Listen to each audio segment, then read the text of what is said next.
నమస్తే. నేను విజయారెడ్డి. సో, మొత్తానికి ఎట్టకేలకైతే ఎలక్షన్స్ అయిపోయినాయి. బ్యాలెట్ బాక్స్‌లో ఓటు ప్రజల తీర్పనేది అందులో ఉంది. కాకపోతే ఎవరికి వారు అంచనాలు మాత్రం హైగానే ఉన్నాయి. ఇక్కడ చూసుకుంటే తెలంగాణలో 3 పార్టీలు ఇటు బీజేపీ గావచ్చు, బీఆర్ఎస్ గావచ్చు, కాంగ్రెస్ గావచ్చు. ఎవరికి వాళ్ళు మాకు డబుల్ డిజిట్ వస్తుందనే నమ్మకాన్ని వాళ్ళు వ్యక్తం చేస్తున్నారు. కాంగ్రెస్ పార్టీ అయితేనేమో ఖచ్చితంగా మేము 6 గ్యారంటీ స్కీమ్‌లో ఆల్మోస్ట్ 4 ఇచ్చేసాం కాబట్టి ప్రజలంతా మా వైపే ఉన్నారనేసి.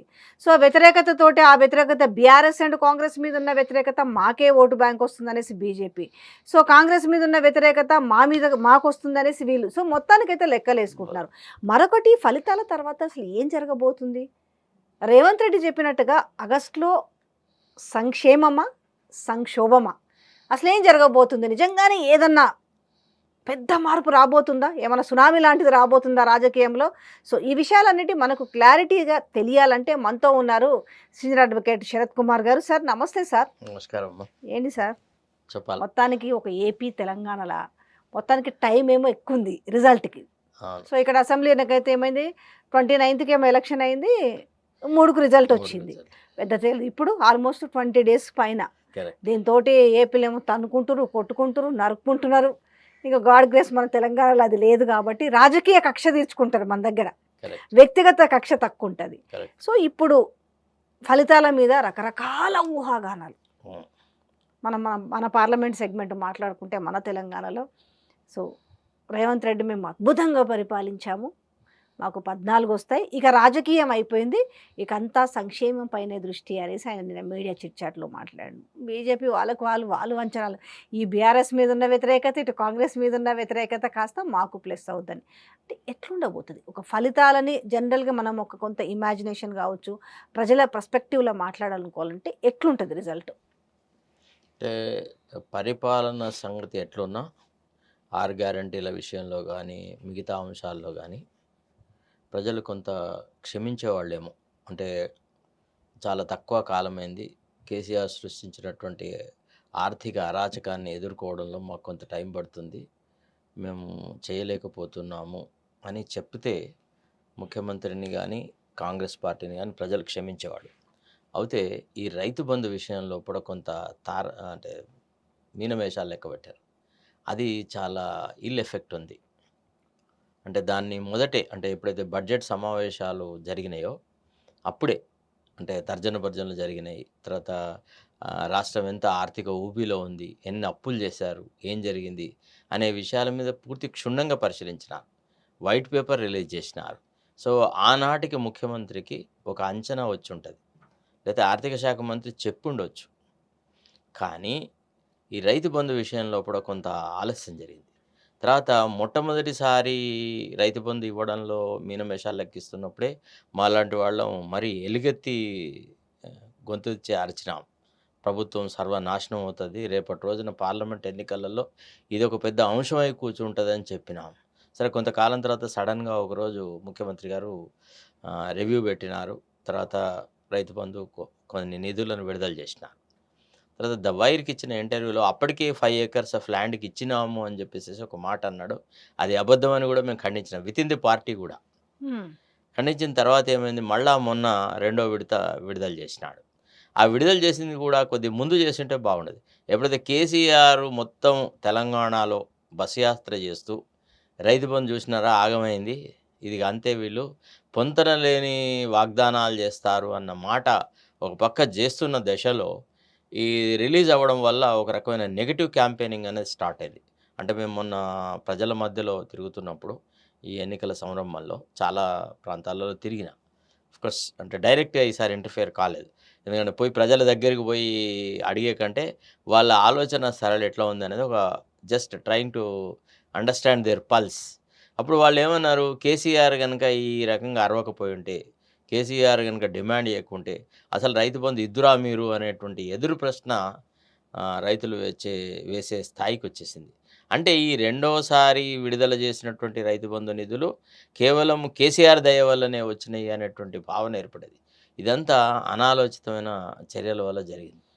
సో, అయితే ఇక్కడ విషయం రైతు బంధు గురించి కాకుండా ఇప్పటికీ కూడా తెలంగాణ రాష్ట్ర ముఖ్యమంత్రి మొన్న మాట్లాడుతూ సో ఖచ్చితంగా. ఎలక్షన్ సందర్భంగా పలు మీడియా సంస్థలకు ఇచ్చిన ఇంటర్వ్యూలో ఒక సవాల్ చేసిన విధంగా ఒక అబద్ధాన్ని నిజంగా మాట్లాడుతూ మేము అందరికీ రైతు భరోసా ఇచ్చినాం, not even the Rythu Bandhu కింద వచ్చేదెంత, సంవత్సరం మొత్తం మీద చూసుకుంటే 2 పంటలకు గాను వచ్చేది 10,000 రూపాయలు బంధు కింద, భరోసా కింద వచ్చేదెంత 15,000 రూపాయలు.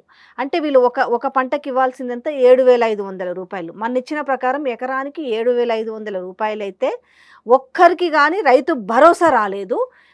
మేము 5 ఎకరాలకే పరిమితం అవుతామని చెప్పలేదు, 2 ఎకరాలకే చెప్పలేదు, మొత్తానికి చెప్పలేదు. కేసీఆర్ ఆనాడు ఎంతమందికి అయితే ఇచ్చినామో మేము మే 9th వరకు ప్రతి ఒక్కరికి రైతు భరోసా ఇచ్చామని చెప్తున్నారు. దీని మీద మీ కామెంట్ ఏంది? ఒకటమ్మా, అది ఆయన విచక్షణకే వదిలేడతాను నేనైతే. ముఖ్యమంత్రి స్థాయిలో ఉండి అట్లాంటి మాటలు మాట్లాడవచ్చా? అట్లా మాట్లాడితే ప్రజలు హర్షిస్తారా? ప్రజలు నమ్ముతారా? అతని విశ్వసనీయత ఏమవుద్ది అనే విషయం ఆయన ఆలోచించాలి. ఒకవేళ ఆయనకు అంత కాన్ఫిడెన్స్ ఉంటే ఎన్నో విషయాల మీద వైట్ పేపర్స్ రిలీజ్ చేశాడు కదా. రైతు బంధులో ఇంతమందికి రైతు భరోసా అనుకుందాం, ఇంతమందికి విడుదల చేశాం, ఎన్ని లక్షలు విడుదల చేశాం, ఎన్ని కోట్లు విడుదల చేస్తాం అని చెప్పి ఒక వైట్ పేపర్ అసలు రిలీజ్ భరోసా ఇయ్యలేదండి. తెలుసు. బంధు ఇచ్చిర్రు, నేను ఒప్పుకుంటా. మీ రైతు బంధు సరే, అంటే మొదట కూడా మేము అన్న మాట ఏంది, ఈ ఒక్కసారికి మాత్రం రైతు బంధు ఇచ్చి వచ్చేసారికి రైతు భరోసా ఇవ్వగలము, ఆర్థిక స్థితిగతులను మెరుగుపరుచుకుంటాము అనేది పార్టీలో ఉన్నటువంటి ఒక understanding. That is what the honourable chief minister was quite often saying. We were also agreeable to that. కాకపోతే ఈ రైతు బంధు రైతు భరోసా మీద మీమాంస అటు ఉంచేసి ఆ ఇవ్వాల్సిన నిధులని కూడా ఏదైతే పంట కాలంలో ఇవ్వాల్సింది కోతలప్పుడు ఇచ్చినాము. మా కర్మానికి ఏంటంటే ఇటు ఒక పక్క నిధులు విడుదల అవుతూనే ఉన్నాయి, ఇంకో పక్క వడగళ్ళ వర్షాలు పడేసేసి పంట సర్వనాశనం అయిపోయింది. రైతులు కళ్ళాల మీదకి వడ్లు తీసుకొచ్చినాక ఒక పక్క వాళ్ళ వడ్లని నీళ్ళలో పోయి నాశనం అవుతున్న దశలో పడా ఇవి వచ్చేటప్పటికి ఏమైంది, ఇంకా ఇది ఇవ్వడానికే గింత ఆలస్యం పట్టింది, ఇక మాకు పంట నష్టం ఏమిస్తారు అనేటువంటి ఒక నెగిటివ్ థింకింగ్లో వచ్చేసేసింది. కాకపోతే అంటే మనలో మాట, ఆయన ఎన్ని చెప్పుకున్నా ఎన్ని క్లెయిమ్స్ చేసినా the fact of the matter is Rythu Bharosa అనేది ఇవ్వబడలేదు. ఇచ్చినట్టుగా ఏదైనా ఒక అధికారపూర్వకంగా జనరల్గా ఈ పత్రికా సమావేశాలు మీడియా ప్రతినిధులు అంటే జనాలు కదండి. కరెక్టే. శరత్ కుమార్ గారు ఏం మాట్లాడుతున్నారు, విజయారెడ్డి ఏం అడుగుతుంది అనేదే ఇంత సునిశ్చితంగా పరిశీలిస్తుంటే రాష్ట్ర ముఖ్యమంత్రి ఒక స్కీములలో అది రైతులకు సంబంధించిన విషయంలో మీరు రైతు భరోసా ఇవ్వకుండా ఇచ్చినారని పచ్చి అబద్ధాలు చెప్తుంటే తెలంగాణ ప్రజలకు ఆ మాత్రం, అంటే అకౌంట్లో డబ్బులు తీసుకున్న వాళ్ళకి ఆ మాత్రం తెలియకుండా ఉంటుందా? మనిషికి గుండె ధైర్యం ఉండాలమ్మా. అబద్ధం చెప్పనికనా? ఆత్మస్థైర్యం ఉండాలి. అబద్ధం చెప్పనిక. అబద్ధం మాట్లాడడం ఏదైనా మాట్లాడు. గుండె ధైర్యం దేంట్లో? అబద్ధం చెప్పనిక. అలా కాదు. గుండె ధైర్యం ఎప్పుడు కూడా నిజం చెప్పడానికి, అబద్ధం చెప్పడానికి అవసరం లేదు. అబద్ధం ఎటైనా నాలుక తిరుగుతుంది. ఇటు చెప్పొచ్చు, అటు చెప్పొచ్చు, అమ్మ తోడనొచ్చు, అయ్య తోడనొచ్చు, దేవుళ్ళ నోట్లు పెట్టచ్చు, ఏదైనా చేయొచ్చు. కానీ నిజం చెప్పాలంటే గుండె ధైర్యం కావాలి. నేను గింత ఇచ్చిన, గిది ఇట్లా జరిగింది, ఈ రకంగా ఆర్థిక పరిస్థితి, ఇప్పుడు ఇది ఇవ్వలేకపోతున్నా, భవిష్యత్తులో ఇస్తా అని చెప్పాలన్నప్పుడు ఆత్మస్థైర్యం కావాలి. ప్రజలను తన దగ్గరికి తీసుకోవాలి, నమ్మకంలోకి తీసుకోవాలి. You should take the people into confidence. ఇవాళ ముఖ్యమంత్రి అంటే ఏందమ్మా, he has to play the role of a father, ఒక పితృ సమానుడు. ఆయన మాట్లాడుతున్న మాటలను ప్రజలు విశ్వసించాలా, నమ్మాలా. ఆయన మాటల వల్ల కాంగ్రెస్ కార్యకర్తలకు గౌరవం పెరగాల, కాంగ్రెస్ నాయకులకు గౌరవం పెరగాల. కాంగ్రెస్ వాళ్ళు ఈ రకంగా మాట్లాడితే ఈ రకంగా చేస్తారు అనాలి. ఇప్పుడు స్వర్గీయ రాజశేఖర రెడ్డిని తీసుకుంటాం, 4% మైనారిటీస్కి రిజర్వేషన్ ప్రొవైడ్ చేసినాడు. ఎవడు అయ్యకు వినలేదే, ఒప్పుకున్నాడు కదా, చెప్పినట్టుగా చేశాడు కదా. ఎంతకంటే అంత కొట్లాడేసేసి ఆ 4% మాత్రం అట్టనే కంటిన్యూస్గా మెయింటైన్ చేసినాడు. That is leadership. నేను అనేది ఏమంటే, ముఖ్యమంత్రి ఇప్పుడైనా ఏదన్నా ఒక విషయం మీద ప్రకటన అంటూ చేస్తే, అది కాక ఇంకోటమ్మా, విధానపరమైన ప్రకటనల విషయంలో ఈ 100 భాగాల మధ్య ఎందుకమ్మా డిక్లేర్ చేయడం? అది పత్రికా విలేకరుల సమావేశం అంటారా, క్వశ్చన్ అవర్ అంటారా? అదేం ప్రశ్నలమ్మా? అది అసలు దాన్ని ఎక్కడన్నా జర్నలిజంలో ఎన్నడానా ఇట్లాంటి క్వశ్చన్ అవర్లు చూసారా మీరు? చెప్పండి. నేను కూడా I was also a journalist, fairly senior to most of the persons who are now interrogating or rather questioning the honourable chief minister. I have never come across this kind of question. మీకు గుర్తుండే ఉంటదో లేదో ఒకసారి తెలుగు గంగ మీద chief ministers conference జరిగింది ఢిల్లీలో. మన ముఖ్యమంత్రి ఎన్టీ రామారావు గారు ఆ సమావేశాన్ని బైకాట్ చేసినాడు. బైకాట్ చేసి వచ్చిన తర్వాత బేగంపేట ఎయిర్పోర్ట్‌లో ఒక ప్రెస్ కాన్ఫరెన్స్. ఆయన డైరెక్ట్ ఢిల్లీ నుంచి రాంగానే వచ్చేసేసి తెలుగు గంగ విషయం లోపల అనవసరమైన వివాదాలు తీస్తుంది కేంద్రం అది ఇదని ఏదో మాట్లాడుతూ పోయినాడు. నేను డైరెక్ట్ అడిగిన రామారావు గారిని, ఏమండి ఏ వేదిక మీద అయితే మీరు మన రాష్ట్రానికి సంబంధించిన వ్యవహారాలు చర్చించాలో ఆ వేదికను మీరు బహిష్కరించి అక్కడ మీ మాట చెప్పకుండా అందరిలో మీరు నిగ్గు తేల్చాల్సింది, కేంద్రాన్ని నిలదీయాల్సింది, ఆ పని చేయకుండా ఇక్కడికి వచ్చి మా ముందట సణుగుతారేందమ్మా అని అన్నాను. అనేటప్పటికీ ఆయన ఒక్కసారి నిర్ఘాంతపోయినాడు. అంటే that's how you should question.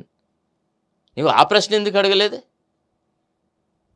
ఒక పక్క ఒక ముఖ్యమంత్రిని తమ పార్టీలో ఉన్నటువంటి శాసనసభ్యులే ఒక అసంతృప్తి అనే పేరుతో ఉక్కిరి బిక్కిరి చేస్తుంటే డాక్టర్ చెన్నారెడ్డి గారిని నేను రాజీవ్ గాంధీని అడిగినాను, why are you encouraging dissidence in the party and you are destabilising the chief ministers, you are not allowing them to function అని అన్నాను. అనేటప్పటికి no you are making a very uncharitable comment against me, when did we do it అన్నాడు. Then how dare a MLA of your party makes a statement against the honourable chief minister on the floor of the house అని. ఆవిడ పక్కకు రోషయ్య ఉండే పీసీసీఐ chief అడిగినాడు, గుసగుస పెట్టినాడు, ఎవరు ఏంటిది అని అంటే డాక్టర్ మైసూరారెడ్డి చెన్నారెడ్డి గారి పాలసీ మీద, నక్సలెట్ల పాలసీ మీద ఒక స్టేట్మెంట్ చేసినాడు చాలా పార్టీ విధానాలకు విరుద్ధంగా అని చెప్పినాడు. చెప్తే ఏమన్నాడు, నేను I will issue show cause notice to him అన్నారు. This is what press has to do. You are the fourth pillar, but unfortunately you are praising the chief minister, praising the leaders. మరి స్తోత్రాలు పాడాలి, భజనలు చేయాలా, శతకమంజరి చదవాలా? ఇదేంది అసలు? ఎవడన్నా ఒక్కడు ఒక ప్రశ్న వేశారా, ఏమండి మరి మీ సుపరిపాలన అనేటువంటి ఒక మీ మేనిఫెస్టోలో గీ అంశాలు ఉన్నాయి, వీటిని దశల వారీగా అమలు పరుస్తా అని, ఏ చాప్టర్ని ఎప్పుడు అమలు పరుస్తా అని చెప్పారా, చెప్పుతారా అని అడగొచ్చు కదా. ఆనాడేమో మేనిఫెస్టో రిలీజింగ్ అప్పుడు అద్భుతంగా ఉంది, చాలా బ్రహ్మాండంగా తయారు చేశారు శ్రీధర్ బాబు గారు, అసలు ఎంతో కృషి ఉంది దీని వెనుక, అది ఇదని చెప్పి. నిరుద్యోగ భృతి ఎప్పుడు ఇవ్వాలా, ఇస్తాము ఇవ్వం, ఏదో ఒక మాట కరాఖండిగా చెప్పొచ్చు కదా. మళ్ళీ మీదికెళ్ళదు ప్రియాంక గాంధీ తోటి సరూర్ నగర్ స్టేడియంలో. నేను అనేది అట్లా కాదమ్మా, ప్రజలలో అయితే ఇప్పుడు ఏమంటున్నారనంటే అయిపోయింది, ఇంకా రాజకీయమైన విధానం అయిపోయింది, ఇక నుంచి మా దృష్టి రాజకీయం మీద కాదు, కంప్లీట్ సంక్షేమం పైనే. అది ఇప్పుడు వృద్ధులు, విద్యార్థులు, రైతులు, సో ఈ 9 రకాల ఏదైతే ఒక రేషన్ కిట్ ఉందో అదంతా కూడా రైతులు పండించిన పంట నుంచే ఇక ఇవ్వాలి అనుకుంటున్నాం అనేది ఆయన నిన్న మాట్లాడుకుంటూ వచ్చాడు. అయితే దాంట్లో ఒక లైన్ ఇప్పుడు రైతులకి పాపం భయం కలిగింది. అంటే సన్నబియ్యమే ఇస్తామన్నారు కాబట్టి మేము సన్నబియ్యమే పండించాలా అనే ఒక భయం వాళ్ళలో మళ్ళీ షురు అయింది. సరే, రైతులు ఎవరు ఇప్పటివరకు ఆ రకమైన ప్రకటన చేయకున్నా ఒకటి ఉంది, ఏమంటే ఈ అంశాల మీద ముఖ్యమంత్రి చాలా ఖరాఖండితంగా మాట్లాడాలి. ఒకవేళ ఆయన సంక్షేమం పట్ల ఇక నుంచి నేను శ్రద్ధ వహిస్తా, అభివృద్ధి మీద నేను చర్చ చేస్తా, రాజకీయాల జోలికి పోను, కొంతకాలము రాష్ట్ర అభివృద్ధే నాకు ప్రధాన అంశము అని నిన్న పత్రికల వాళ్ళకి చెప్పినట్టుగా చూశాను. చాలా సంతోషం, చాలా సంతోషం. నిజంగా అట్లా చేయాల్సింది, ఈ పని ఎప్పుడో చేయాల్సింది. ఆయన ఎప్పుడైతే ముఖ్యమంత్రిగా ప్రమాణ స్వీకారం చేశాడో ఆనాడే వచ్చి కూర్చొని మొదటి క్యాబినెట్లోనే ఇగో ఈ సంవత్సరానికి ఈ పంట కాలానికి రైతు బంధు ముందు విడుదల చేస్తున్నా, కమ్ వాట్ మే అని ఉంటే ఇవాళ తెలంగాణ ప్రాంతాల్లో రైతుల నుంచి ఎంత వ్యతిరేకత రాకపోయేది. ఎక్కడమ్మా అసలు? కానీ ఎందుకో ఒక నమ్మకాన్ని కోల్పోతున్నారు తెలంగాణ ప్రజలు, రైతులు కావచ్చు, రకరకాల వృద్ధులు. ఇప్పుడు చేయుత కింద పెన్షన్స్ అన్నారు, వాటి గురించి అసలు మాట్లాడిన వాళ్ళు లేరు. ఎందుకంటే 2016 రూపాయలు గత ప్రభుత్వం ఇస్తే మేము దానికి అదనంగా ఇంకో 2000 కల్పిస్తామన్నారు. మహిళలకు 2500 అన్నారు, దాని ప్రస్తావన ఏ సభలో రావట్లేదు. సో ఈ రకంగా ఏది మళ్ళీ ఈ కౌలు రైతులకు పైసలు ఇచ్చేది కావచ్చు, రైతు కూలీలకు పైసలు ఇచ్చేది కావచ్చు, ఇవి ఎక్కడ కూడా తులం బంగారం విషయము కావచ్చు, ఎన్నో పెళ్ళిళ్ళు అయిపోయినాయి. కానీ ఎక్కడ కూడా ఈ ప్రస్తావన రాకపోవడం వల్ల తెలంగాణ ప్రజల్లో ఒకలాంటి ఒక నమ్మకం సన్నగిలిపోతుంది. ఇంకా వీళ్ళు ఇయర్లే కారణం ఏంటంటారు? అంటే మాట ఇచ్చి ఒకటమ్మా, చెప్పడానికి ఎన్ని చెప్పినా చేయగలిగినటువంటి చిత్తశుద్ధి ఉండాలి, ధైర్యం ఉండాలా, అట్లాంటి అవకాశాలు కూడా రావాలి.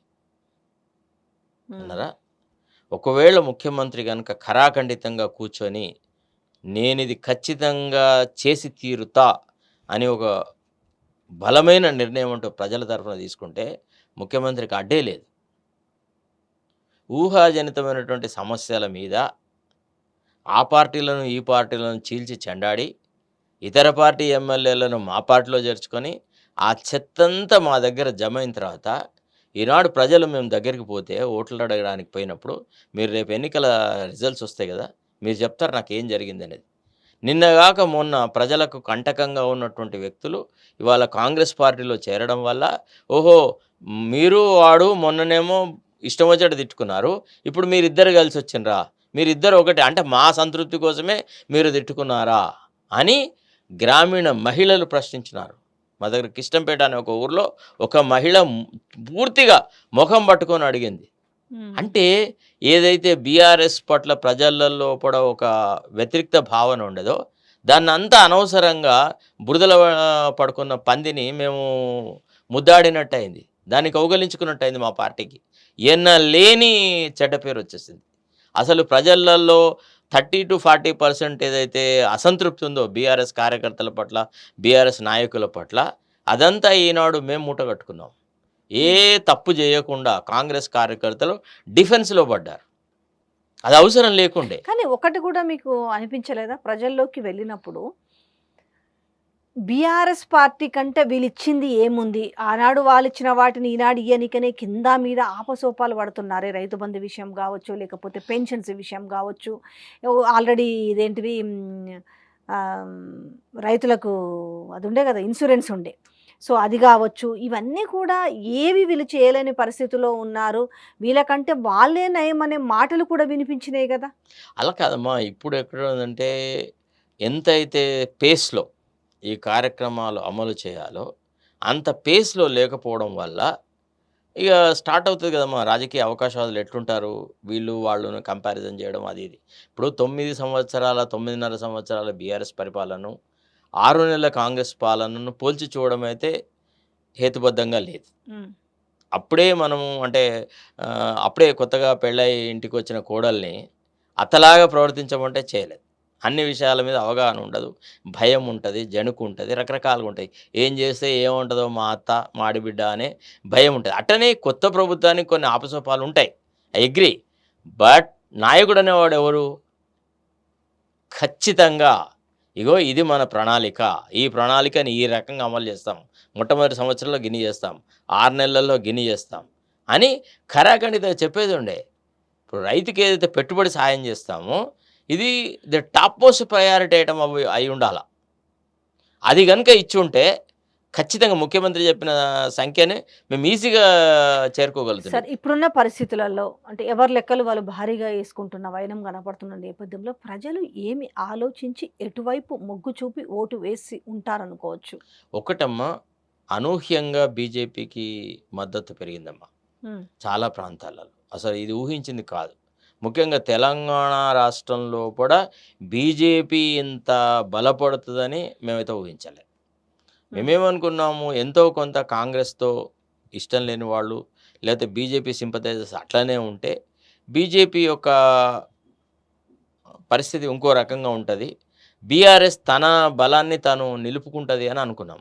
కానీ ఇవాళ బీఆర్ఎస్ నుంచి చాలామంది బీజేపీకి అంటే కాంగ్రెస్ పట్ల ద్వేషభావనతో బీఆర్ఎస్ కార్యకర్తలే డైరెక్ట్గా బీజేపీ వాళ్లకు ఓట్లు వేయండి అని చెప్పినారు. పూర్తిగా చాలా స్థానాలలో, చాలా ప్రదేశాలలో. తర్వాత బీజేపీ వాళ్ళు సహజంగానే చాలా ప్రజల మధ్యలోకి వెళ్ళిపోగలిగినారు. This is not good for secular forces. ఇప్పుడు సికింద్రాబాద్ ఉంది, ఇప్పుడు సపోజు కొన్ని సీట్లు మనకు పక్కా కనిపిస్తున్న కొన్ని సీట్లు ఉంటే అంటే బీఆర్ఎస్ వర్సెస్ బీజేపీ ఫైట్ ఉన్న సీట్ల గురించి ముందు మాట్లాడుకుంటే సికింద్రాబాద్, మల్కాజ్గిరి, మెదక్, నిజామాబాద్, కరీంనగర్, సో ఇట్లాంటి ప్రాంతాలలో ఏ రకంగా ఉండొచ్చు, ఏ రకమైన తీర్పు రావచ్చు అనేసి అంటే ప్రజలు ఏం ఆలోచించి ఉంటారు? సహజంగానే అవన్నీ ఇదివరకు బీజేపీ వాళ్ళ చేతులలో ఉన్నాయి. ఇప్పుడు వాళ్ళ కోటగూడలలోకి పోయి వాళ్ళని ఎదిరించాలనుకున్నప్పుడు మన సైనికులు ఎంత ఆత్మస్థైర్యంతో ఎంత ధైర్యంగా ఉండాలా? ఉమ్, మనము చవటలను వాజమ్మలను వాళ్ళకు వ్యతిరేకంగా పెట్టి మనం గెలుస్తా అని అనుకోవడం తప్పు. ఉమ్, అంతకంటే గొప్ప ప్రజాదరణ గల నాయకులను పెట్టగలిగిన స్థితిలో కాంగ్రెస్ ఉండే. ఉమ్, ఇటు సికింద్రాబాద్లో కానీ, కరీంనగర్లో కానీ, ఉమ్, తర్వాత మల్కాజిగిరిలో కానీ, చేవెళ్ళలో కానీ. కానీ అసలు పాదాల కంటిన పారాణి కూడా ఆ రకం ఉందే. ఇంకోళ్ళతో లేచిపోయినటువంటి వాళ్ళు ఈ నాయకులు. వీళ్ళని తీసుకొచ్చి పార్టీ తరఫున పెట్టడం వల్ల పార్టీ చాలా అప్రతిష్ట పాలైంది. పార్టీ పట్ల ప్రజల విశ్వాసం కూడా సన్నగిలింది. సో వీళ్ళు గెలుస్తారా, గెలవగలిగిన సత్తా సామర్థ్యంలో ఉన్నారా అంటే ఏదన్నా మరి మెస్మరిజం జరిగితే, ఏదన్నా మాంత్రిక విద్యలో వచ్చిన వాడు గెలిపిస్తే తప్ప by some kind of a mechanician or jugglery. అంటే మీ అంచనా ప్రకారం 17 సీట్లలో అంటే ఈసారి ఒకటి కూడా ఒక విధంగా చెప్పాలంటే గట్టి ఫైట్ ఇచ్చినట్టే. అది కూడా మనకి ఎంఐఎంకి సంబంధించిన ఓల్డ్ సీట్లు చూసుకుంటే. అసలు there is no contest in MIA for MIM. ఏడుంది కంటెస్ట్? ఓల్డ్ సిటీ ఉందిగా ఒకటి. ఎంఐఎం అది cake walk for them. Cake walk అయినా కూడా ఈసారి ఒక ఫైట్ ఇవ్వదు. అంత అవుతుంది ఒకటి సీన్ క్రియేట్ చేసిన అంతకంటే ఎక్కువ ఎన్ని రావచ్చు మీరు అన్న మీ అంచనా ప్రకారం కాంగ్రెస్ పార్టీకి ఎన్ని సీట్లు రావచ్చు? అన్నేమో నేను జ్యోతిషాలు చూడడం ఇష్టపడా. జ్యోతిషం కాదు అయితే అయినో నేను మీరేం ఫ్యూచర్ టెల్లర్ కాదు కానీ బట్ జస్ట్ ఆస్కింగ్ ఓన్లీ. అంటే జస్ట్ మనకి పబ్లిక్ పర్సెప్షన్ చూస్తుంటారు అనిపిస్తుంటుంది కదా. నేను మ్యాక్సిమం అయితే 6 నుంచి 7 స్థానాలు వస్తేమో కాంగ్రెస్ కనిపిస్తుంది. అంత రాగలిగితే మేము చాలా వరకు సఫలీకృతమైనట్టే. 6 నుంచి 7 వస్తే. అంతకంటే ఎక్కువ వస్తాయని నేనైతే ఊహించట్లేదు. మరి ముఖ్యమంత్రి గారు చెప్పినారు అని అంటే ఆయన మా నాయకుడు కాబట్టి ఆయన చెప్పిందే కరెక్ట్ అవ్వాలని కూడా అంతరాత్మ ప్రబోధంగా వేడుకుంటాను దేవుడిని. అయ్యా ఈయన మాటే నిజం చేయి, నిజం 6 చేయి. నుంచి 7 అంటే మీకున్న దాంట్లో ఫస్ట్ ఓపెనింగ్ సీట్ ఒకటి నల్గొండ, ఖమ్మం, మహబూబాబాద్. ఇక నేను సీట్ల పరంగా పోతే అంతగా తెలిసిన వాళ్ళు అది పద్ధతి కాదు. నేను అట్లా చెప్పకూడదు. సరే బట్ బీజేపీ. ఎందుకంటే నేను చాలా ఎన్నికలు చూసినానమ్మా. రైట్ ఫ్రమ్ 1983 నుంచి చూసిన మహానుభావులు వీళ్ళని ఎవరు ఓడగొట్టలేదు. అసలు స్వతంత్ర భారతదేశంలో వీళ్ళకి ఓటమే లేదు అన్న వాళ్ళందరినీ ఓడంగా చూసిన. ఆచార్య ఎన్జి రంగ గారు ఓడిపోగా చూసిన, కాసు బ్రహ్మానందరెడ్డి ఓడిపోగా చూసిన. ఎటైనా కావచ్చు ఎలక్షన్ అన్నప్పుడు. రకరకాల మహావృక్షాలు నేలకు రాలే. ఏనావా డాక్టర్ చెన్నారెడ్డి గారు ఓడిపోగా చూసినానమ్మా నేను కరీంనగర్లో చొక్కారావు గారి చేతిలో. నేను విలేకరిగా చెప్తున్నాను మీకు. బీజేపీకి కాబట్టి బీజేపీకి ఎక్కువ వరకు బీజేపీకే వస్తాయి. ఇక బీఆర్ఎస్కి వస్తే 1-2 సీట్లు వస్తాయేమో. అవి కూడా రాకున్నా పెద్ద మనమే ఆశ్చర్యపడక్కలేదు. ఎందుకంటే వాళ్ళు ఆల్రెడీ ఆయుధాలను కింద వేశారు. బీఆర్ఎస్ ఈసారి ఖచ్చితంగా కొట్లాడాలా అనేటువంటి ఆ పోరాట పటిమ లేకపోయింది. ఒక రకంగా ఒక అంచనా అంటే I mean when I interact with some of our friends in BRS, మేము గెలిచి మాత్రం ఏం చేస్తామయ్యా ఢిల్లీలో అని ఒక ప్రశ్న వేశారు. ఎందుకంటే మేము ఐదర్ వీఆర్ విత్ ఎన్డీఏ. ఏదన్నా మిరాకిల్ జరిగి అంటే మీన్స్ ఒకవేళ వ్యతిరేకత ఉంది మీరు అన్నట్టుగా, ఒకవేళ బీజేపీ పైకి చూడడానికి అనిపించిన, ఒకవేళ కాంగ్రెస్ మీద ఉన్న వ్యతిరేకత కావచ్చు, బీజేపీ సెంట్రల్ నుంచి కూడా ఏమీ చేయలేదు రాష్ట్రానికి కావచ్చు. సో ఒకవేళ మేము నిజంగానే మిస్ అయినామా అనుకుంటే ఒక 4-5 సీట్లు కనుక ప్రభావం చూపిస్తే రాజకీయాలు ఏ రకంగా మారబోతాయి, ఆ ఇంపాక్ట్ ఒకటి కనిపిస్తుంది తెలంగాణలో. ఇది బేస్ చేసుకొని మేము ఢిల్లీకి పోయి ఏం చేస్తామనే దానికంటే ఇక్కడ, ఎందుకనంటే కాంగ్రెస్ పార్టీ నుంచి చూస్తుంటే సీఎం సిట్టింగ్ స్థానాలు అనుకుంటే ఒకటేమో సొంత గడ్డ అయిన మహబూబ్నగర్ సీట్ ఒకటి అటు ఇటుగానే కనిపిస్తుంది. సో ఇక్కడ చూసుకుంటే ఈ 2 చోట్ల బీజేపీ కొట్టే అవకాశాలు ఎక్కువ కనిపిస్తుంది. ఒకటి మహబూబ్ నగర్, ఒకటి మల్కాజ్గిరి. ఈ 2 సిట్టింగ్ స్థానాలు. మల్కాజ్గిరి స్వయంకృత అపరాధం. మహబూబ్ నగర్కు సంబంధించి ఆమె మహిళ, ఆమె మొదటి నుంచి బీజేపీలో ఉంది. కాంగ్రెస్లో ఉన్నప్పుడు కూడా అదే పట్టుదలతో ఆమె కృషి చేసింది. ఆమెకంటూ ఒక ఇంటిగ్రిటీ ఉన్న వ్యక్తి. రెండోది వంశీచందర్ రెడ్డి ఒక కాందిశీకుడిలాగా ఉన్నాడు. ఎప్పుడు ఢిల్లీలోనే ఉండే. గ్రాస్ రూట్ లెవెల్ వర్కర్స్తో ఆయనకు పెద్ద టచ్ ఏంటూ ఏం లేదు. ఆయన ఎక్కువగా ఇమ్మర్స్ కాలేదు. Maybe is a good candidate, but the point is he is not in touch with the grass root level workers or with the electorate. తర్వాత ప్రజా సమస్యల మీద కొట్లాడిన చరిత్ర కూడా ఉండాలమ్మా. పార్లమెంటుకు పోగలిగినటువంటి సత్తా సామర్థ్యాలున్న వ్యక్తిలో కొంత పోరాట పటిమ ఉండాలా. ఇతను మన తరఫున మాట్లాడతాడు అన్న నమ్మకం కలిగించే నాయకులు ఉండాలి. వంశీకి ఆ రకమైనటువంటి బ్యాక్‌గ్రౌండ్ ఏది లేదు గదా! ఈమె ఒకప్పటి మంత్రి. తర్వాత అప్పటి మా మంత్రులు ఇద్దరి మధ్యలో గొడవలు జరిగినాయి. తర్వాత కృష్ణారావు గారితోనైతే పూర్తిగా కొట్లాడింది. రకరకాలుగా మాట్లాడింది. ఆమెను ఒక ఆడసింగం లాగానే భావిస్తారు. ఎవరు అవునన్నా కాదన్నా. తర్వాత ఆమె పట్ల వాడిన భాష కూడా కరెక్ట్ కాదు. I disagree with the language that is employed against her. I totally disagree. No, that is not the correct. Political rhetoric is different from use of abusive language. That is not Congress culture. Congress always maintained its dignity. బాహాటంగా ఎదురుబడి తిట్టే వాళ్ళను కూడా కాంగ్రెస్ ముఖ్యమంత్రులు ignore చేశారు.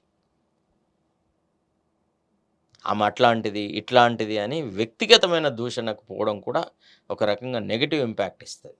ఈ రెండు ఈ రకంగా వదిలేట్టచ్చు. ఓకే. మహబూబ్‌నగర్ పరిస్థితి అట్లా ఉంటే భువనగిరి కూడా అంటే నల్గొండ, ఉమ్మడి నల్గొండ జిల్లా గట్టి పట్టు ఉందని చెప్పి కోమటిరెడ్డి బ్రదర్స్ మీద ఆ బాధ్యతను అప్పజెప్పినప్పటికి కూడా భువనగిరిలో ఎదురొడ్డాల్సిన పరిస్థితి కనపడుతుంది. అంటే ఇప్పుడు కూడా ఇంకా 50-50 అనేది. భువనగిరిలో చామల కిరణ్ కుమార్ రెడ్డిని కోమటిరెడ్డి బ్రదర్స్ గెలిపిస్తారన్నటువంటి ఆలోచనే wrong. That it self is a wrong. ఎట్లా ఇట్స్ అ వెరీ రాంగ్. ఎందుకు గెలిపిస్తారమ్మా? వాళ్ళ స్థానం అది. వాళ్ళ స్థానం ఉంది. వాళ్ళ ఉనికిని వాళ్ళు ఎందుకు కోల్పోతారు? అదేం ప్రశ్న? మరి ఎట్లా నమ్ముంటారు ఈ విషయము? ఏ ఒక్కరిని అడిగినా అది కాదమ్మా, మీరు ముఖ్యమంత్రి స్పీచెస్ భువనగిరిలో మాట్లాడిన మాటలు, పటాన్చెరులో మాట్లాడిన మాట, ఈ రెండు సమావేశాలలో ముఖ్యమంత్రి గారు ఇచ్చినటువంటి స్పీచ్లను మరి కంపేర్ చేయండి దయచేసి ప్లీజ్. ఏం తేడా? అంటే ఎక్కడ పోతే ఆ పర్టికులర్ వేదికలో ఆ డయాస్ మీద ఉన్న వాళ్ళను సంతృప్తి పరిచేందుకు మాట్లాడిన మాటల్లాగే ఉన్నాయి తప్ప ప్రజలకు మా ప్రభుత్వం కొత్తగా ఏర్పడిన ప్రభుత్వం ఈ కార్యక్రమాలు చేసినాం, మా సుపరిపాలనలో ఇంకా ఈ కార్యక్రమాలు చేయాలి, ఇవన్నీ మేము ఇంత కాలంలో చేస్తాం అనేటువంటి మాటలు ఏమైనా ఉన్నాయా? అసలు నా ఆఫీసు మొత్తం కంప్లీట్గా కోమటిరెడ్డి చూస్తున్నాడు, మొత్తం కంప్లీట్గా దయాకర్ చేతిలోనే సర్వస్వం ఉందని అక్కడ మాట్లాడేసేసి నా తర్వాత నాకు ఈక్వల్ గా సీఎం అయ్యే అర్హత గురించి కోమటిరెడ్డి గారి గురించి మాట్లాడడం అది ఎంబరాసింగ్ లేదా? ఇద్దరికీ ఎంబరాస్మెంటే కదా. Even to Komatireddy also it is quite embarrassing. Even otherwise మీరు ఎంత పొగిడినా నా కంట్లో నేను వేలు పెట్టుకుంటానా, మిమ్మల్ని వేలు పెట్టనిస్తానా? ప్లీజ్ మీరు ఆ విషయం గ్రహించండి. Never ever the two brothers would allow a third party to penetrate into Bhuvanagiri. Even otherwise, Bura Narsai Gaud has his own image. A gentleman, Dharmaraju లాగా ఉంటాడు. వ్యక్తి క్యాండిడేట్ని ఇగ్నోర్ చేసేసి పబ్లిక్ లైఫ్ ఉందా? Is there any public life without the candidate? అయితే ఇప్పుడు జరుగుతున్న equations మాట్లాడుకుంటున్న మాటలు చూస్తుంటే అంటే రాజకీయాలలో ఏదో మార్పు అంటే కాంగ్రెస్ పార్టీని కూలదోస్తారా లేకపోతే ఇంకేదైనా జరుగుతుందా అంటే కొన్ని కాంప్రమైజ్ అయ్యి టికెట్లు ఇచ్చుకుంటున్నట్టుగా ఏవైతే మాటలు వినిపిస్తున్నాయో ఈరోజు ఈ ఈక్వేషన్స్ చూసుకుంటే అవి బలపడే అవకాశం ఉందా రేపు రిజల్ట్ తర్వాత? ఒకటి మాత్రం ఉంది, రేపటి ఎన్నికల తర్వాత, ఎన్నికల ఫలితాలు వచ్చిన తర్వాత కాంగ్రెస్ పార్టీలో మాత్రం ఒక గొప్ప చర్చ అయితే జరుగుతుంది.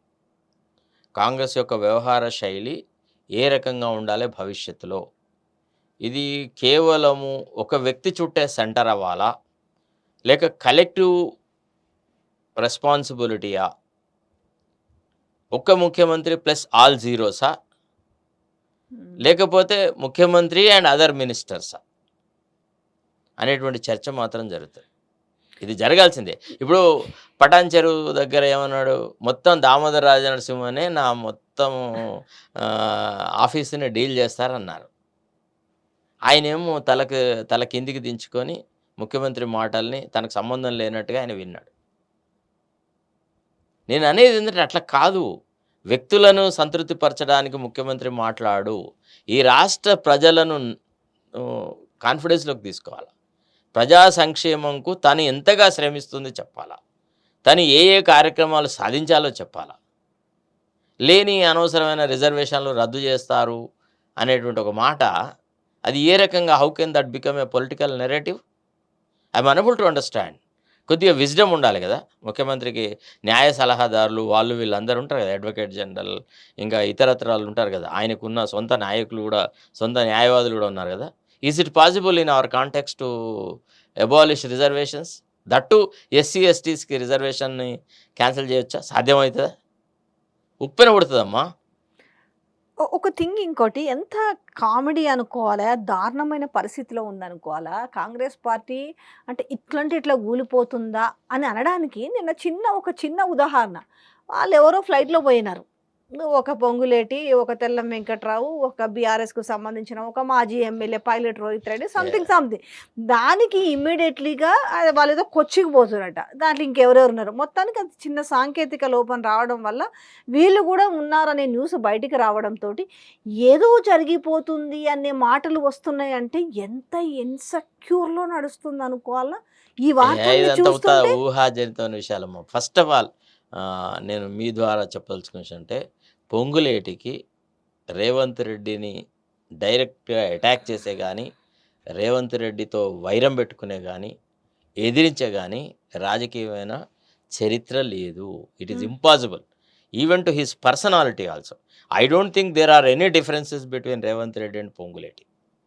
ఆయన ఏ పార్టీలో చేరాలనే విషయాల్లోనే మీనమేషాలు లెక్క పెడుతూ నెలలు గడిపినాడు. మార్నింగ్ తిన్న బ్రేక్ఫాస్ట్ని రాత్రి వరకు అరిగించుకునే సత్తా సామర్థ్యం ఆయనది. పొలిటికల్గా గెలిపించుకున్నాడు కావచ్చు 5-6 మెంబర్ని, 10 మందిని. కానీ వాళ్ళంతా ఈయన చెప్పినట్టుగానే ఆయన వెనుకపోతారు, కాంగ్రెస్ పార్టీ ప్రభుత్వాన్ని కూలదోస్తారంటే నేను నమ్మాను. ఇప్పుడు ప్రభుత్వాన్ని కూలదేసే పని ఎవడు చేసినా వాళ్ళ పరిస్థితి చాలా దారుణంగా ఉంటుంది. ప్రభుత్వానికి ఇప్పుడు వచ్చిన నష్టం అంటే ఏది లేదు. కానీ ఈ ఊహాజనితమైన సమస్యను పదే పదే పైకి తీసుకొస్తూ, తెర మీదకి తీసుకొస్తూ అరాచక పనులు చేయొద్దు, నా ఉద్దేశం అది. ఇప్పుడు మీరు అన్నట్టుగా చాలామంది ఊహించినట్టుగా నిజంగా చెప్పాలంటే వాళ్ళకున్న అంచనా కూడా కాంగ్రెస్ పార్టీలో సీఎంకు ఉన్న అంచనా సరే బయటికి 12 కావచ్చు, 14 కావచ్చు, 17 అయినా చెప్పొచ్చు. నోటి లెక్కలకి ముందులే కానీ ఈవెన్ ఎంఐఎం కూడా మేమే గెలుస్తామని మేమే చెప్పొచ్చు. గెలుస్తామని కూడా చెప్పొచ్చుగా. నిజంగానే 5-6 అనేది ఎప్పుడో ఏఐసీసీకి ఉన్న రిపోర్టే. ఈ 5-6 ఎంపీ సీట్లు మాత్రమే వచ్చినాయి అనుకోండి. Yes. రేపు ఈయన పర్ఫార్మెన్స్ మీద ఏం మాటలు వచ్చే అవకాశం ఉంటుంది? అంటే లోపల నుంచి కింద ఇన్నాళ్ళు కొంచెం నోరు కట్టుకొని మీన్స్ సైలెంట్గా ఉన్న వ్యక్తులు రేపు కొంత నోరు తెరిచే అవకాశం, అంటే బట్టి లాంటి వాళ్ళు, లేకపోతే ఉత్తమ్ ఇప్పుడు కుమార్ రెడ్డి లాంటి వాళ్ళు. ఎవరు మాట్లాడతారు, ఎవరు మాట్లాడవు అనే సంగతి అటుంచేసేసి, ముఖ్యమంత్రి అనాలోచితంగా ఈ ఎన్నికలను తన పార్టీ పర్ఫార్మెన్స్గా రెఫరెండం అని అన్నాడు. ఉమ్, ఎవ్వరు చెయ్యని ధైర్య సాహసాలు ముఖ్యమంత్రి చేసినాడు. ఆయన తన మాటల్ని తనే మింగుకోవడం చాలా కష్టం అవుతుంది. ఒక 5-6 కనుక ఒకవేళ సీట్లు వస్తే it would be very difficult for him to defend himself. ఆయన ప్రత్యర్థుల సంగతి అటుంచేసేసి నీవు చెప్పిన విదే నీరజాక్ష అంటారు. నువ్వే అన్నావు కదా రెఫరెండం అని. ఏది నీ రెఫరెండం? నువ్వు ఎక్కడ బాధ్యత వహిస్తున్నావు? నిజంగా నీవు if you really believed in what you call it as referendum, then you have to follow. ఇప్పుడు పక్కకున్న యూకేలో రెఫరెండం జరిగింది, యూరోపియన్ యూనియన్లో ఉండాలా వద్దా అనేది. David Cameron has lost the referendum. He immediately step down. He said no, the people have held against me. In this context I cannot lead the other phases of the removal from ఇది coming out of European union resign చేసినాడు. అంటే first ఈ మాట అనే ముందు ఎంత ధైర్యం ఉండాలా, ఎంత ఆలోచన చేసి ఉండాలా, ఎంత కార్యక్రమాలు. ఇప్పుడు అన్ని రకాలుగా ప్రజలను సంతృప్తి పెడుతున్నా కానీ ఏవో రకమైనటువంటి సంఘటనలతోని ప్రజాభిప్రాయం భిన్నంగా ఉంటున్నది. It is very difficult to understand the public mood. రెండోది, ఒక బీజేపీ లాంటి మతతత్వ పార్టీని అందరికీ ఇలదైవం అన్నటువంటి రాముణ్ణి ఒక రాజకీయ రచ్చలో చేర్చి రామమందిరం పేరట ఓట్లు అడుగుతున్న దశలో అంత ధైర్య సాహసాలతో ముఖ్యమంత్రి ఇది రెఫరెండం అవుతుంది అని అనడం, మరి ఆయన రాజనీతిజ్ఞతకే వదిలెట్టాలి, ఆయన ధైర్యానికి వదిలెట్టాలి. ఒకవేళ మీ ద్వారా నేను చెప్తున్నాను, ఒకవేళ నిజంగా ఆయన ఊహించినట్టుగా 10-12 స్థానాలు కనుక ఆయనకొస్తే ఇంకా రేవంత్ రెడ్డి లీడర్‌షిప్‌కు ఎదురే లేదమ్మా. నాలాంటి వాడు కూడా సైలెంట్ అయ్యి రేవంత్ రెడ్డికి సపోర్ట్‌గానే నిలబడతా. కానీ ఎట్లా మనం అది ఎట్లా ఎక్స్‌పెక్ట్ చేయొచ్చు? అదే కదా నేననేది. ఏమిచ్చిరని తెలంగాణ ప్రజలకు మీరొచ్చిన 6 నెలలలో పోనీ మీరు వచ్చిన తర్వాత మేము విషయం అనేది మిగతా మంత్రులు పక్కన పెట్టినా కూడా మిస్టర్ రేవంత్ రెడ్డి ఆనాడున్న పీసీసీ ప్రెసిడెంట్‌గా కూడా ఇయాల తీసుకుంటే మీకు 10,000 మేము వచ్చినంక తీసుకుంటే 15,000 ఇయాల తీసుకుంటే 2016 మేమొచ్చినంక తీసుకుంటే 4,000 సో ఇవన్నీ ముగిత మీరు 9వ నాడు మెయిన్‌గా మరీ చెప్పింది మేము రూ. 1,00,000 రుణమాఫీ అని మళ్ళా పోయి పరుగున పోయి తెచ్చుకోండి 2,00,000 రుణమాఫీ. మీరు చెప్పడమే కాకుండా ఆ మాట రాహుల్ గాంధీతో చెప్పించి, లేకపోతే నిరుద్యోగ వృద్ధి గురించి వీళ్ళు చెప్పడమే కాకుండా తనతో చెప్పించి ప్రియాంక గాంధీ ఇన్ని చెప్పిన తర్వాత తెలంగాణ ప్రజలు ఏం జరిగిందని ఇచ్చిన మీరు 6 గ్యారంటీ స్కీమ్‌లో 4 తూతూ మంత్రంగా ఇచ్చినప్పుడు అంటే ఏ ధైర్యము, ఏ కాన్ఫిడెంట్ ఇంకా కాంగ్రెస్ అంటే పార్టీకి 12 ఒకటమ్మా, సీట్లు తెచ్చిస్తదని? ఒకటమ్మా. ఇప్పుడు ఎట్లుందంటే ఇక ప్రజల దగ్గరికి పోయి ఒక రకమైన నెగెటివ్ క్యాంపెయిన్ ఏం జరిగిందంటే, ఇప్పుడు మీరు ఓటు బీఆర్ఎస్‌కి వేసినా ఒక ఇమాజినేషన్ వేసుకుందాం. ఒక 5, 6 సీట్లు ఒక 4, 5 బీఆర్ఎస్‌కొస్తే ఒకవేళ తెలంగాణ ప్రజలు ఏం చేసిర్రు వీళ్ళు ఇంతింత మాటలనేసి ఏదో చేసిర్రు కదా అనవసరంగా ఒక వ్యక్తిని కోల్పోయినాం అనుకుని ఒకవేళ ఏసుండి ఒక 4, 5 సీట్లు వస్తే 4 వస్తే డెఫినెట్‌గా సీఎంకి కొంత డిస్కంఫీచర్ ఉంటది. అంత ఈజీగా ఇంగా భవిష్యత్తులో కేసీఆర్ గురించి గానీ, లేతే కవిత గురించి గానీ, లేతే మిగతా వాళ్ళ గురించి గానీ దుర్భాషలాడే అవకాశం ఉండదు. తర్వాత కొంత సన్నగిల్లుతది విశ్వాసం. గవర్నమెంట్ యొక్క క్రెడిబిలిటీకి అదొక డెంట్ ఏర్పడుతది. జరుగుతది. కానీ ఆ మిరకిల్ జరుగుతదా అనేది కానీ నా డౌట్. విషయము ఖమ్మం జనరల్‌గా ఖమ్మం అంటే కొంచెము కాంగ్రెస్ కంచుకోట అండ్ కమ్యూనిస్టుల గడ్డ అని మాట్లాడుతున్నోళ్ళము. ఇయాల ఖమ్మం దగ్గర కూడా ఎదురొడ్డాల్సిన పరిస్థితికి అంటే అంత కేక్ వాక్ లేదనే మాట వినిపిస్తుంది ఖమ్మంలో. అంటే క్యాండిడేట్ ఈక్వేషన్స్ తెలవదు. లేకపోతే ఏమోనమ్మా, ఇంకొక ఇదైతే సామాజిక వర్గ నా పరిణామాలు దృష్టిలో తెలవదు. ఖమ్మంలో సమస్య ఉంటదని నేను భావించట్లేదు. అక్కడ ఎవరున్నా గంతే. హ్మ్. అసలు ఒక యాదృచ్ఛికంగా జరిగింది. పొంగులేటి గారు వచ్చేసేసి కాంగ్రెస్ పార్టీలో చేరారు. ఆయన చేరినా, చేరకున్నా, ఆయన బీజేపీలో చేరినా, ఒకవేళ ఆయన బాగా ఆలోచనలు చేసేసి కానీ బీజేపీలో ఖమ్మంలో పోవాలా కూడా పోవాలా కొంచెం ఎదురొడ్డుతున్నారు అనేది వినిపిస్తుందండి. ఏమో I have got several friends. నాకైతే అట్లాంటిది ఏం కనపడలేదు. హ్మ్. ఖమ్మంలో, నల్గొండలో ఎదురెత్తున్నది అనేటువంటి మాట నేనెక్కడ వినలేదు. నల్గొండ ఏం వినలే. హ్మ్. నల్గొండ మొదటి నుంచి కూడా ఒకటే పేరు వినిపిస్తుంది కాంగ్రెస్. ఎందుకంటే అది ఎట్లన్నా ఉండని ఆబ్వియస్లీగా వినిపించేది ఏముందంటే మహబూబాదు అబ్బాయి కొత్త వ్యక్తి అవ్వడము, నీట్ రికార్డ్ ఉంది. కాంగ్రెస్‌కు సహజంగానే అక్కడ బలమైన నాయకులు ఏది ఉండడము. నల్గొండ. నల్గొండ అంటే జానారెడ్డికి ఖమ్మంలో ఉన్న కూడా పెద్ద స్టేచరు. సమస్య బట్ ఉండకపోవచ్చు. ఖమ్మం ఈసారి కొంచెము అంటే ఇక క్యాస్ట్ అది మేము ఇంటర్నల్‌గా సాబిటైజ్ చేస్తే, అంటే పొంగులేటి యొక్క అధికారాన్ని తగ్గించడానికి ఏవైనా రాజకీయ కుట్రలు, కుతంత్రాలు జరిగి, మా వాళ్ళే మా క్యాండిడేట్‌ని ఓడిస్తే తప్ప, ఖమ్మంలో హ్మ్. కాంగ్రెస్‌కి ఏదైనా సమస్య ఉంటదని నేనైతే ఊహించట్లేదు. అంటే చాలా కాలం తర్వాత అంటే కొంచెము సామాజిక వర్గాల ఈక్వేషన్స్‌తో కూడా కొంత లెక్కలేస్తున్నారు. అంటే మీన్స్ అట్లా గతంలో అంటే అట్లా రెడ్డి అంటే తర్వాతొచ్చింది పొంగులేటి తప్ప మిగతాదంతా కూడా తర్వాత వేరే సామాజిక వర్గాల వారు అక్కడ కరెక్టేనమ్మా. అట్లా అంటే మరి భువనగిరిలో కూడా బీసీలు ఎక్కువ మంది ఉన్నారు. చాలా హ్మ్. చోట్లలో బీసీలు ఎక్కువ ఉన్నారు. ఎంతమంది రెడ్లకు ఇవ్వాల్సిన అవసరమే లేదు. ఇప్పుడు రెడ్డిలకి టికెట్లు ఇచ్చిన చాలా చోట్లలో బీసీల పాపులేషన్ ఎక్కువుంది. కానీ బీసీలలో ఐక్యత లేకపోవడము, వాళ్ళు వాళ్ళు రకరకాలుగా విడిపోవడము, అంత పొలిటికల్‌గా వాళ్ళు మాచ్యూర్డ్ అవ్వకపోవడం, అది సహకరిస్తూ సరే వచ్చింది. ఒకటండి. సరే ఒకటి. ఒకవేళ మనం అనుకున్న దాంట్లో ఒక 6 సీట్లు 5-6 సీట్లు కాంగ్రెస్‌కనుకోండి. ఒక 7, 8 సీట్లు ఒక బీజేపీకనుకోండి. ఒక 2, 3 సీట్లో లేకపోతే 3, 4 లేకపోతే 2 అసలు రావు అది పక్కన పెడదాం. బీఆర్ఎస్‌కనుకోండి. ఏది ఏమైనా ఇక్కడ బీజేపీకి గనక సీట్లు ఒకటో, రెండో కాంగ్రెస్ కంటే ఎక్కువ కనిపిస్తే అంటే ఎ ఎలా ఉండబోతది? ఒకటి, కేంద్రంలో బీజేపీ ప్రభుత్వం ఉండి, ఇక్కడ ఒకవేళ కాంగ్రెస్ కంటే ఎక్కువ బీజేపీ సీట్లు సంపాదిస్తే, మా ప్రభుత్వానికి దినదిన గండమే. రోజు సమస్యలు సృష్టిస్తారు బీజేపీ వాళ్ళు. హ్మ్. ముఖ్యంగా అమిత్ షా అనే వ్యక్తి చాలా రివెంజ్‌ఫుల్ పర్సన్. ఆల్రెడీ హ్మ్. రేవంత్ రెడ్డి మీద ఒక రకమైనటువంటి కామెంట్స్ ఆయన చేసున్నాడు. ఇంకా మోడీ అన్న ఆర్ఆర్ ట్యాక్స్ అనంటే, అమిత్ షా ఏమన్నాడు, రేవంత్ రెడ్డి, రాహుల్ గాంధీ ట్యాక్స్ అని చాలా విడమర్చి అవును. మరీ చెప్పినాడు. తర్వాత ఎంతైతే కక్షపూరితంగా అమిత్ షా పోతాడో దాన్ని మనం అంతా చూసాం గతంలో. ఇప్పుడు చిదంబరంని జైల్లో పెట్టడం అనేది, చిదంబరం యూనియన్ హోమ్ మినిస్టర్‌గా ఉన్నప్పుడు కాలంలో ఈయన అరెస్ట్ అయినాడు. ఈయనని చాలా సమస్యలు ఎదుర్కొన్నాడు అన్న ఉద్దేశంతోని అప్పటి పగ ఇప్పుడు తీర్చుకున్నాడు గదా!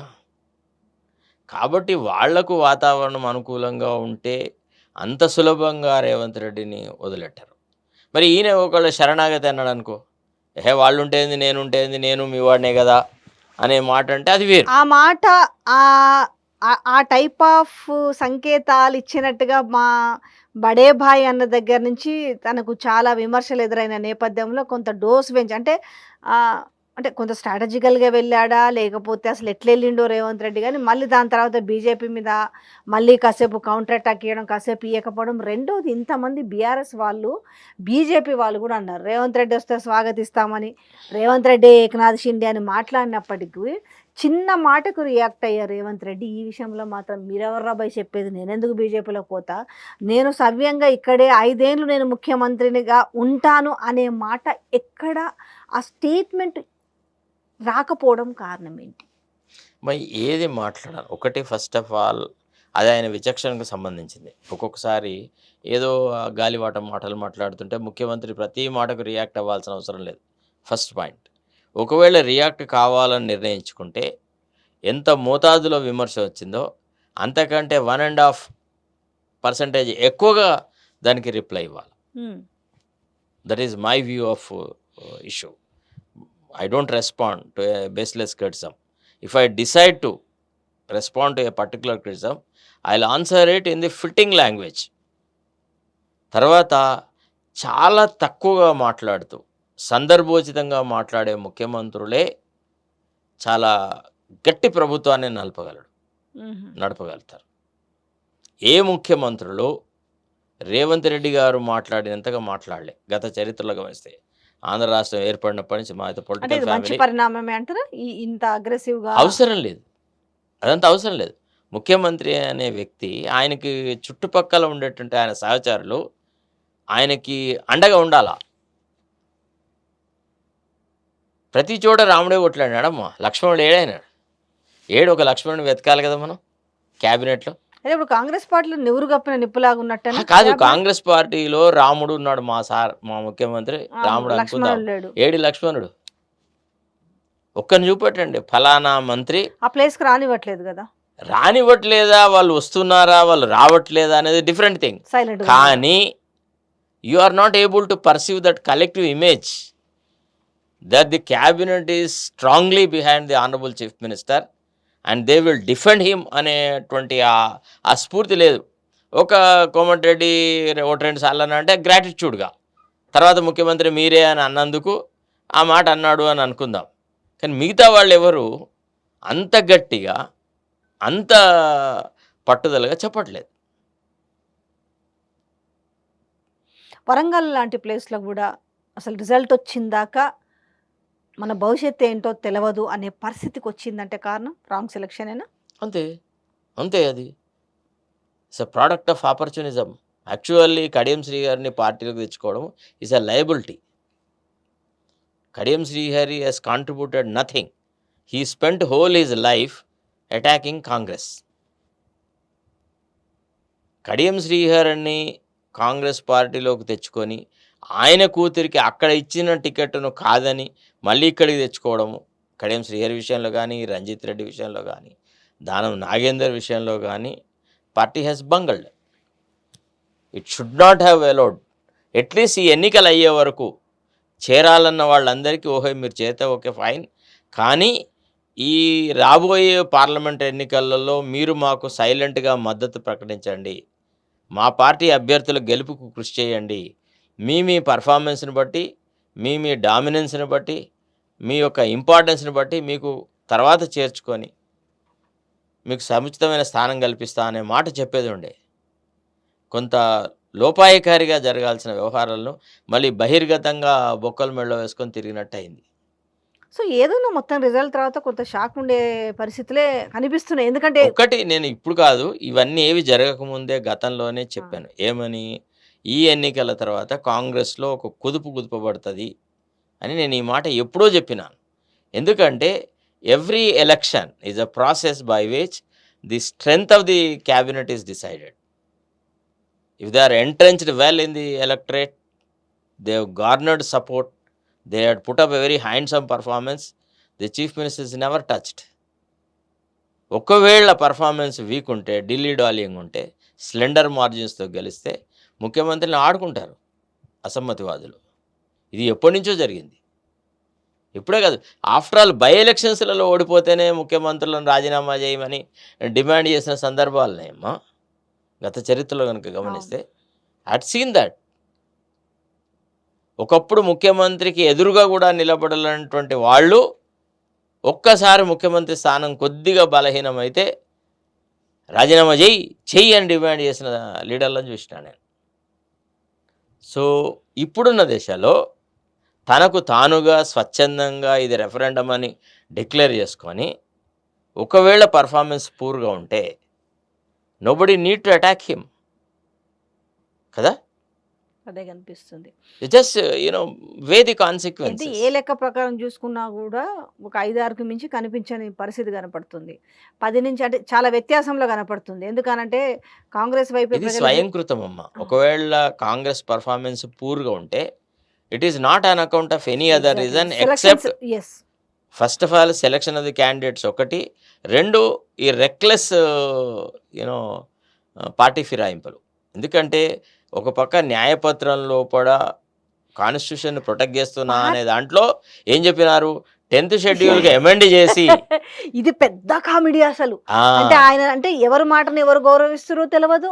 మేము గేట్ తెరిచినాం. ఇంకో గేట్ ఆడనేమో ఆ పాయింట్ ఏం పెడుతున్నారు, పెట్టిర్రు అనేది మీరే జూసుకోవాలా.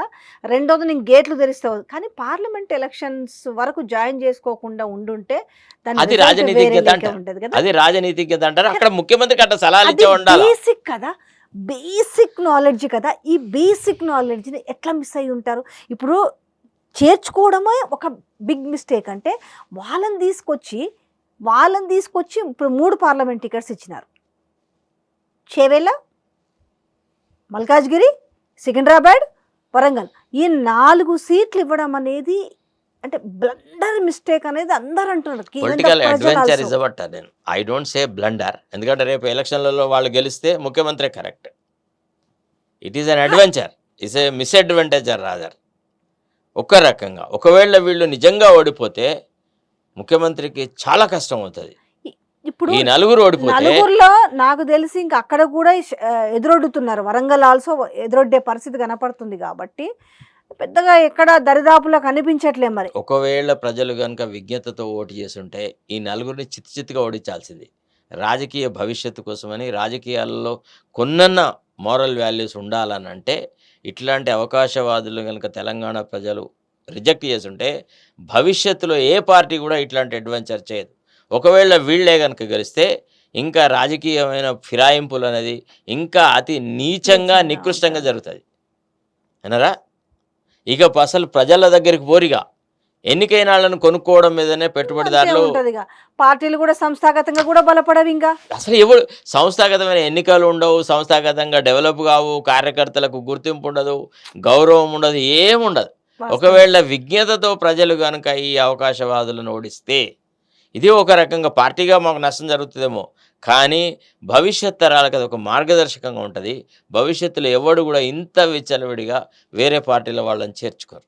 యాహ్! ఇంకొకటి తెలంగాణలో ఎట్లుంటే ఏపీ విషయానికొస్తే కూడా పాపం చాలా ఎటూ చెప్పలేకున్న పరిస్థితి ఉంది. అంటే పోలింగ్ శాతంని బట్టి అంటే ఎవరికి వారు అంచనాలు. అంటే ఒకవేళ మనం కంపారిటివ్‌లీ మనం తెలంగాణ చూసుకుంటే 2018లో పోలింగ్ శాతం పెరిగినప్పుడు ఏమనుకున్నారంటే అప్పుడు కూడా బీఆర్ఎస్ ఓడిపోతుందనుకున్నారు. కాకపోతే 88 సీట్లొచ్చినాయి.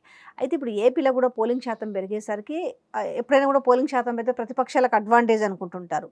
కానీ మహిళలేమో పెద్ద ఎత్తున వచ్చి ఓట్లేశారనేసి. ఇవన్నీ ఈక్వేషన్స్ చూస్తుంటే ఏమనిపిస్తుంది? అంటే ఒకటమ్మా, నేను మొదటి నుంచి కూడా నాకు ఎప్పుడైతే చంద్రబాబు నాయుడు గారు బీజేపీతో పొత్తు పెట్టుకున్నాడో అప్పటి నుంచి నాకు అనిపించింది ఈయన ఈఎస్ డన్ ఏ బ్లండర్ అని. అసలు ఏమీ లేదు. బీజేపీకి ఆంధ్రాలో అసలు ఏమాత్రం మద్దతు లేదు. ఇప్పుడు ఈయనే కావాలని ఏనా ఒక విషసర్పానికి పాలు పోసిన పని చేసినాడు. సహజంగా మోడీని యాజ్ ఎ ముఖ్యమంత్రి, గుజరాత్ ముఖ్యమంత్రిగా ఉన్నప్పుడు గోద్రా ఇన్సిడెంట్స్ సందర్భంలో చంద్రబాబు నాయుడు మాట్లాడినన్ని మాటలు దాదాపుగా అప్పటి ప్రతిపక్ష ముఖ్యమంత్రులు ఎవడు మాట్లాడలే.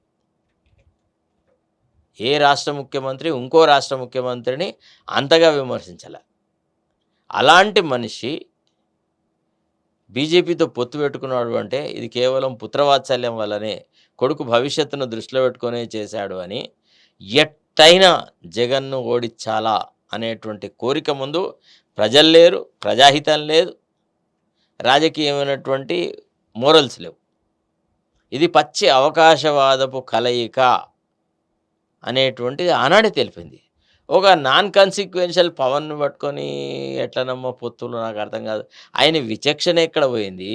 ఆయన ఇన్నేళ్ల పరిపాలన అనుభవం ఎక్కడ పోయింది? నిజంగా ఒకవేళ నేను ఊహిస్తున్న ప్రకారంగా అయితే జగన్ ఓడిపోతాడని నేను అనుకోవట్లేదు. ఒకవేళ మనలో మాట అయిందే అనుకుందాం, అయినా ఈ ఇద్దరిని పట్టుకొని చంద్రబాబు నాయుడు ఏం పరిపాలన అందిస్తాడమ్మా ఆంధ్రలో? ఈయన ఎప్పుడు ఏం నిర్ణయం తీసుకుంటే వాడు అయ్యేది తెలియదు ఈ పవన్. బీజేపీ అయితే పద్ధతి ప్రకారంగా చంద్రబాబు నాయుడు వీకెండ్ చేస్తూనే వస్తుంటుంది. పోతే సెకండ్ లైన్ ఆఫ్ లీడర్షిప్ ఏముంది టీడీపీలో? ఒకవేళ Chandrababu Naidu minus what is there చెప్పండి. So they are a national party, they will have ambitions to grow in Andhra. In such a context he would have gone himself all alone. ఒకవేళ చంద్రబాబు నాయుడు ఒక్కడే కనుక ఎన్నికల్లో నిలబడి అన్ని స్థానాలు కంటెస్ట్ చేసి ఉంటే the situation would have been different, political calculations would have been different. మా ఇంట్లో 3 పని వాళ్ళు ఉంటారమ్మా, అందరూ ఆంధ్ర వాళ్ళే. దాదాపు ఒక ఎన్నికల కంటే 3 రోజుల ముందే వెళ్ళిపోయినారు. పోయేటప్పుడు అందరినీ కావాలనే అవుట్ ఆఫ్ క్యూరియాసిటీ అడిగిన, ఏమైందమ్మా ఎందుకమ్మా ఇంతకని ముందు అవుతున్నా? అయ్యా ఫస్ట్ నాడు నెల జీతం వచ్చినట్టుగా మాకు ఇంటికి డబ్బులు తీసుకువచ్చి ఇస్తున్న సార్ మా జగను, అమ్మో మేము ఓట్లు వేయకుంటే మా ఈ అన్నీ క్యాన్సిల్ అవుతాయి, ఖచ్చితంగా పోవాలా, ఈసారి జగన్ అన్నను గెలిపించుకోవాలా, లేకపోతే మా ఇవన్నీ పోతాయి, మాకు చంద్రబాబు నాయుడు వస్తే ఏమి ఇయ్యడు అని వాళ్ళు ఓపెన్గా చెప్పుడు. కానీ దింపుడు కల్లా మాసల్లాగా ఏదైతే ఈ ల్యాండ్ టైటిల్ యాక్ట్ ఉందో అది ఖచ్చితంగా అంటే మేము స్ప్రెడ్ చేసినవి బాగా నమ్ముతారు అనేసి వాళ్ళు బాగా అదే బాగా supposing if it is anti people, the government it self will withdraw. ప్రజలకు ఆమోదంగా లేదనుకోండి, ఇప్పుడు మోడీ విత్డ్రా చేసుకోలేదు రైతు చట్టాలని, అట్లనే జగన్ కూడా విత్డ్రా చేసుకుంటాడేమో. ఆ మాత్రం if it comes to his knowledge that it is causing dent to his political popularity అనుకుంటే, Jagan is not a fool enough, is a wise enough to consider it. ఇది బాగా ఎఫెక్ట్ చూపించుంటది. గ్రాస్ రూట్ ఒక చట్టం మీద ప్రజలకు అంత అవగాహన ఉండేదే ఇది రాష్ట్రమా, దేశమా మనది? ఎప్పటి నుంచో జరుగుతున్న చట్టాల మీదనే ఇప్పటికీ ఇంకా అవగాహన రాలేదురా బాబోయ్ అని మంజేస్తూ ఉంటే, ఒక ల్యాండ్ టైటిలింగ్ యాక్ట్తోని ప్రజాభిప్రాయం మొత్తంగా మారుతుందంటే ఎవరు నమ్ముతాడమ్మా? రాష్ట్రం మొత్తం మీద ఒక్క ప్రాంతం మీద బాగా మొన్న జరిగింది ఏంటి, అందరు గురి కూడా అంటే ప్రపంచవ్యాప్తంగా తెలుగులో ఉన్నది కూడా అసలు రాష్ట్రానికి సీఎం ఎవరు గెలుస్తారు అనేది పక్కన పెడితే, ఎవరైతారు అనేది పక్కన పెడితే, పిఠాపురంలో గురించి మాత్రం చాలా ఆసక్తిగా ఉంది. అంటే నిజంగా పవన్ గెలిస్తే కూడా ఆయన సీఎం మిరకల్, ఇది ఆయన ఎమ్మెల్యే గెలిస్తే ముఖ్యమంత్రి అయినట్టు, పవన్ గెలిస్తే ముఖ్యమంత్రి అయినట్టుగా ఇంకేం అక్కర్లేదు. ఇక రాష్ట్ర శాసనసభలో ఇప్పుడు ఆయన మొత్తం రక్తం కక్కిస్తాడు శత్రువులతోని. అంతమంది పోయి ప్రచారం లేని, జబర్దస్త్ స్టార్స్ లేని, క్యారెక్టర్ ఆర్టిస్ట్ లేని, పెద్ద హీరో లేని, చిన్న హీరో లేని, that it self shows lack of confidence in himself. నాకు తెలిసి చాలామంది కాంగ్రెస్ నాయకులు నామినేషన్ వేయడానికి పోయి తర్వాత ఎన్నికల రిజల్ట్ నాడు పోయే నాయకులు తెలుసు నాకు. అంటే వాళ్ళకి అంత నమ్మకం వాళ్ళ ఎలక్టరేట్ మీద, మేమేం చేస్తామనేది, మమ్మల్ని మాకు ఎదురు అనేది. అంటే ప్రజలలో వాళ్ళంతా ఎంట్రెన్స్ అయ్యి ఉండేది. ఈ క్యారెక్టర్ ఆర్టిస్టులు, ఈ time pass part time politicians ఏమవుతారు చేస్తుంటాడు కదా హడావుడి. అంతే పరిగెడుతుంటే పోలింగ్ సెంటర్లకి ఆ టైపులో నిజంగా మొత్తానికి ఒక ఎంటర్టైన్మెంట్ కూడా ఇచ్చినట్టే అనుకోవచ్చు. సో ఓవరాల్ గా ఏదున్నా కూడా అటు ఈస్ ఏపీలో కావచ్చు, తెలంగాణలో కావచ్చు, చాలా ఇంట్రెస్టింగ్ ఎలిమెంట్స్ అయితే ఉండిపోతున్నాయి. అంటే ఉంటాయి after basically result. Till yesterday he was my client. Very recently ఆయన అన్నాడు, "no, no, he is no more my lawyer" అని హైకోర్ట్‌లో డిక్లేర్ చేశారు కాబట్టి నేను ఆయన గురించి మాట్లాడదలుచుకోలేదు. కానీ but it is a way of behaviour. అది ఆయన నమ్మకానికి సంబంధించినది. అంతే. చూద్దాం ఏం జరగబోతుందో. Thank you so much sir. Right. Right.